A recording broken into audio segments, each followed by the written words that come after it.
სამცხე ჯავახეთის ახალი სახელმწიფო რწმუნებული სამუშაო პროცესს მედიის დაბლოკვით და დახრულ კარს მიღმა შეხვედრებით იწყებს. დღეს სამცხე ჯავახეთის სამხარეო ადმინისტრაციის შენობაში გაიმართა მისი წარდგენა, თუმცა დახრულ კარს მიღმა მედიას იქ შესვლის შესაძლებლობა არ მოგვეცა. სამცხე ჯავახეთის ახალი სახელმწიფო რწმუნებულის ზაალ გელაშვილის პირველი სამუშაო დღე, სადაც იგი მუნიციპალიტეტის მერებს და საკრებულოს თავმჯდომარეებს წარუდგინეს, დახურულ კარს მიღმა მედიის გარეშე შედგა.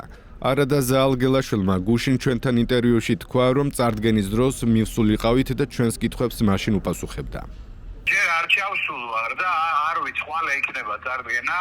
და ხვალიდან მერე შემეძლება რაღაცა თემებზე პასუხის გაცემა უბრალოდ. როცა ჩავალ მერე თუ მობრძანდებით იქ? რა თქმა უნდა, მობრძანდებით.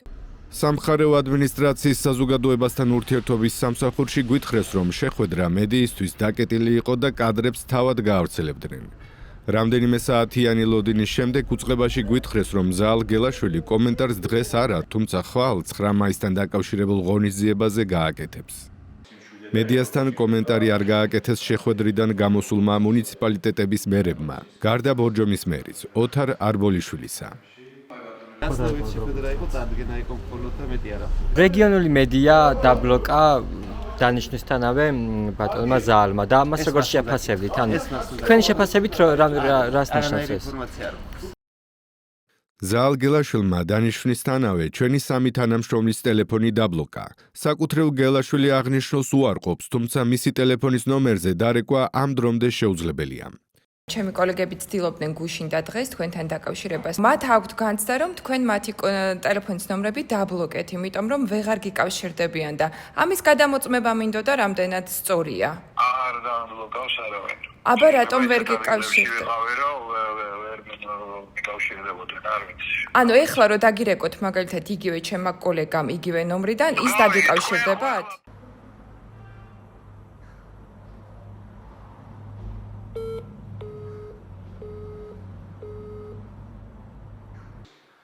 ეს არ არის პირველი შემთხვევა, როდესაც საზოგადოებისთვის მნიშვნელოვანი საკითხი მედიის გარეშე განიხილება.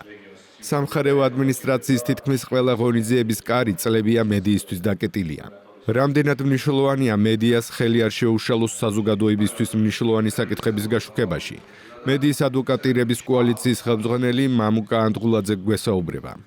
ქართული ოცნების მახასიათებელია ძალადობასთან დევნასთან ერთად საზოგადოებასთან კომუნიკაცია ნული და ეს როგორც ცენტრალური, ისე ადგილებრივი დე-ფაქტო რეჟიმი და ხელისუფლება აგრძელებს ამ არათუ მანკიერს, არამედ კანონსაწინააღმდეგო ქმედებებს. ნორმალ ქვეყანაში დემოკრატიული ხელისუფლებისთვის არის საციცოცხლო ინტერესი, რომ მედიამ გააშუქოს მათი საქმიანობა, მით უმეტეს როდესაც ახალი კანდიდატის წარდგენა ხდება, მაგრამ ეს არის ის ხელწერა, რომელიც აქვს ივანიშვილის რეჟიმს. რაც ცალსახად მიუღებელია, არ ღვევს როგორც მედიის უფლებას, მაგრამ არ ღვევს, რა თქმა უნდა, საბოლოო ჯამში თითოეული ჩვენი მოქალაქის, თითოეული ადამიანის უფლებას იყოს ინფორმირებული, რა ხდება თავის ქვეყანაში, რა ხდება თავის რეგიონში.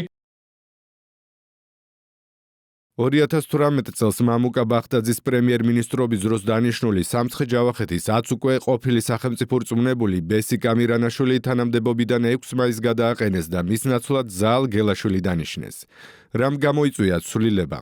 მიზეზები ამ დროისთვის უცნობია. სადაო ლეგიტიმაციის მთავრობის ადმინისტრაციაში გვითხრეს, რომ მხოლოდ გავრცელებული ინფორმაციით უნდა ვიხელმძღვანელოთ, ხოლო საკუთრივ ამირანაშვილი ჩვენს ზარებს არ პასუხობს. ვინ არის ზაალ გელაშვილი? როგორც გავარკვიეთ, იგი ბაკურიანის განვითარების სააგენტოში ზედამხედველობის სამსახურის უფროსად მუშაობდა. გარდა ამისა, გელაშვილი შინაგან საქმეთა სამინისტროს გენერალურ ინსპექციაში სხვადასხვა თანამდებობაზე მუშაობდა.